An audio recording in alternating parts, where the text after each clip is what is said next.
Salve, salve, meu povo! Sempre uma alegria estarmos juntos em mais uma roda de conversa do Evangelho para além dos templos. Essa roda de conversa é transmitida pelos canais TV Causa da Vida, canal do nosso querido Frei Juvander, Marcelo Barros, Zé Vicente e agora o nosso novo parceiro, Conversa de Paz e Esperança, o canal do nosso companheiro Daniel e Gino. Que alegria estarmos juntos e juntas mais uma semana. Vamos esperançar de cada canto do planeta de mãos dadas, celebrando o Evangelho para além dos templos. Este é um movimento onde a fé transcende fronteiras e o amor nos conecta. É o Evangelho além dos templos, que quebra barreiras e nos mantém interligados. Ouça a boa nova. Deixe-a preencher sua alma, deixe-a inspirar seu caminhar. Somos um na fé, um no amor. Como uma roda de samba, cada um com seu instrumento, mas tocando em harmonia. Unidos pelo bem comum, somos Evangelho vivo, o povo que luta por libertação, em defesa da vida, da paz e do amor. Hoje eu tenho a alegria de dividir essa roda de conversa com meu querido irmão Marcelo Barros. Seja muito bem-vindo, Marcelo. Obrigado, Darlan. Um abraço a você e a cada uma que nos acompanha aqui. Maravilha.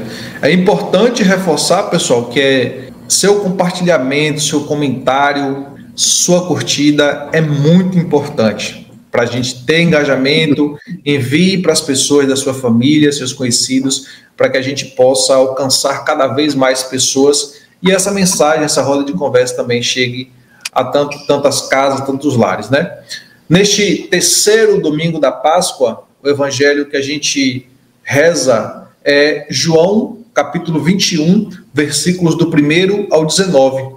E ele conta a última aparição do Cristo ressuscitado aos apóstolos.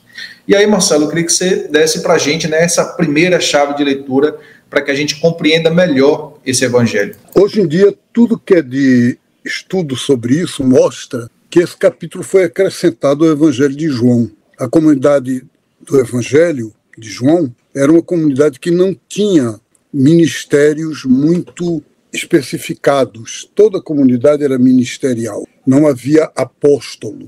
O Evangelho de João, nos 20 capítulos que ele tem, anteriores a esse, só usa uma vez a palavra apóstolo.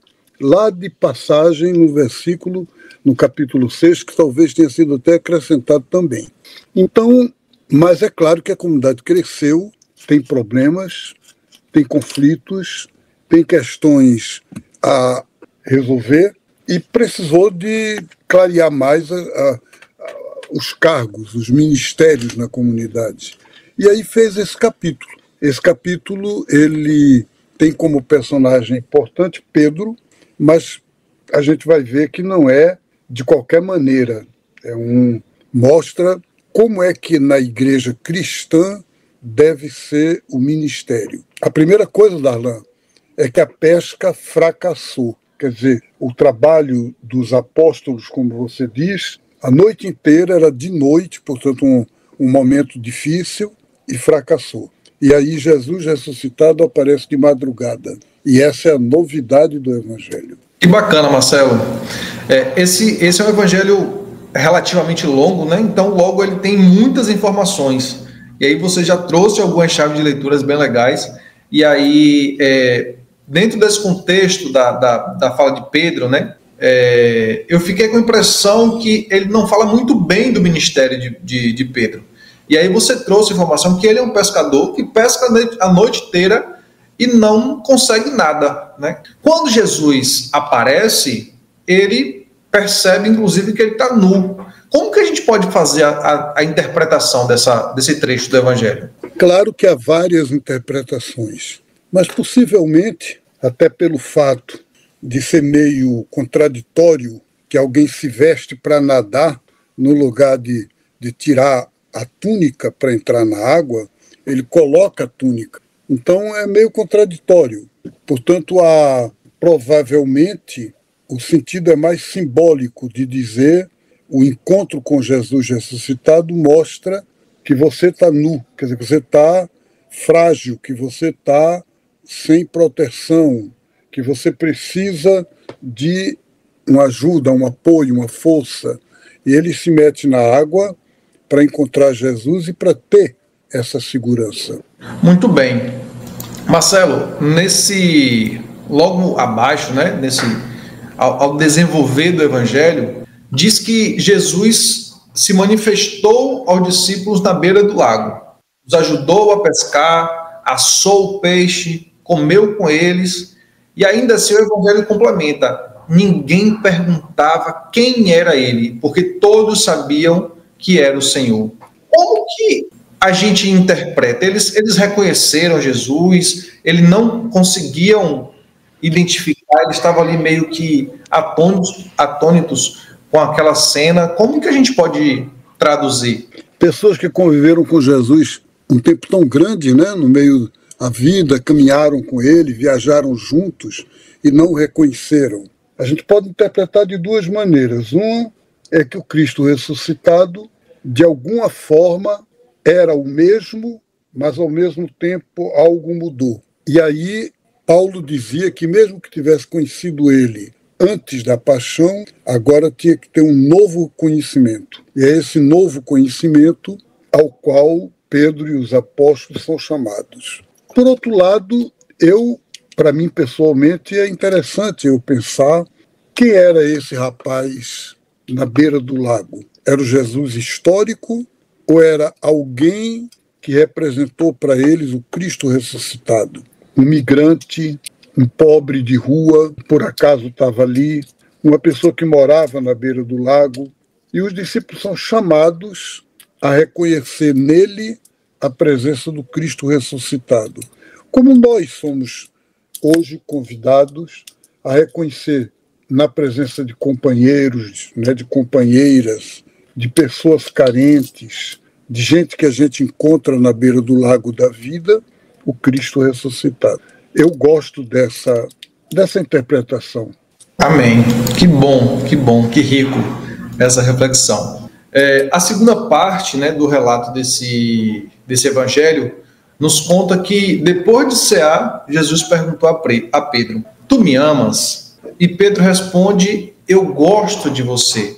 E aí eu queria pedir que você falasse para a gente, né, qual o sentido dessa expressão, qual o impacto, o que levou Pedro a não responder da forma como Jesus perguntou, né? Se ele pergunta se eu te amo, o natural, se ele amasse, ou era ele responder que amasse, mas ele responde que eu gosto. A gente poderia atribuir algum significado, tem algo de simbólico nessa expressão?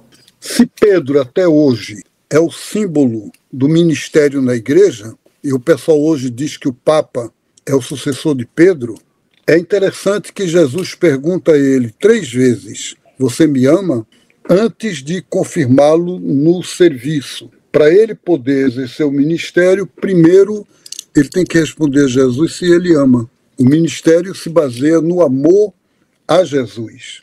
É a partir do amor a Jesus que Jesus diz: então cuide das minhas ovelhas, então faça o seu trabalho pastoral. É interessante porque Jesus pergunta: você me ama? E o Pedro achava que devia ser ele, Pedro, que perguntasse isso a Jesus, porque era ele, Pedro, que tinha traído Jesus, que tinha negado que era do grupo, que quando foi perguntado na noite: você também é galileu, você também está com ele? Ele disse: eu não tenho nada a ver com isso, eu não sou do grupo, não conheço esse homem. Então, agora ele está ali, encontra Jesus, como é?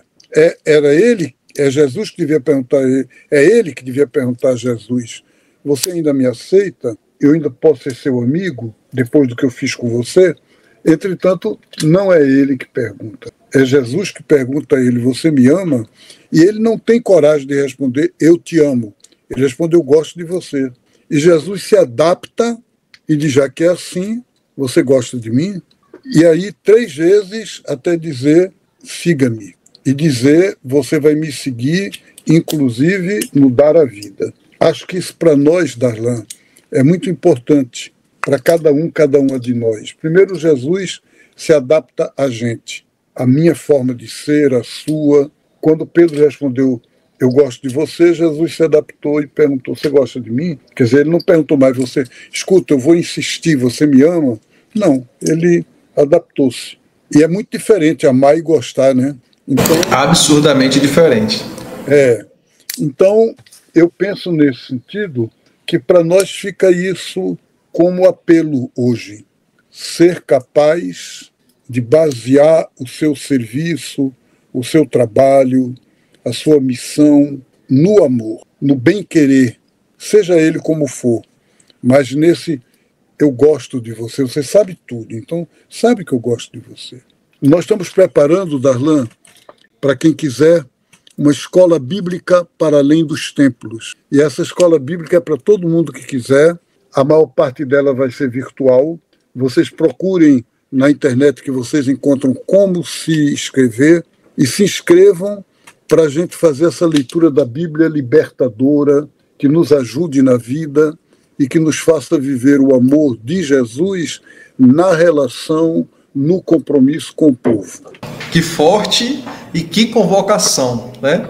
A gente encerra essa roda de conversa hoje com essa provocação, com esse convite a sermos amantes desse Jesus. Gente, chegando ao final, né, de mais uma roda de conversa, a minha reflexão é que cada uma de nós, eu e vocês, somos esse discípulo amado, essa discípula amada, que somos chamados à intimidade com o ressuscitado no meio das lutas do povo.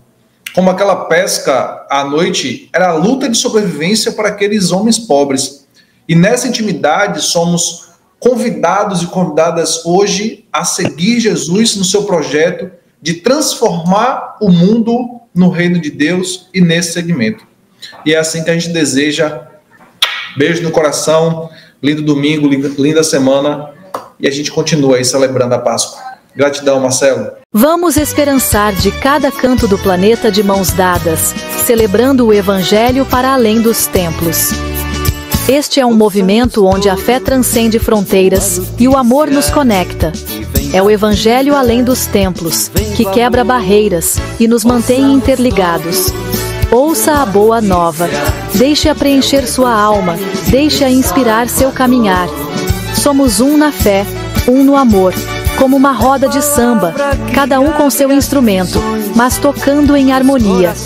Unidos pelo bem comum, somos Evangelho vivo, o povo que luta por libertação, em defesa da vida, da paz e do amor.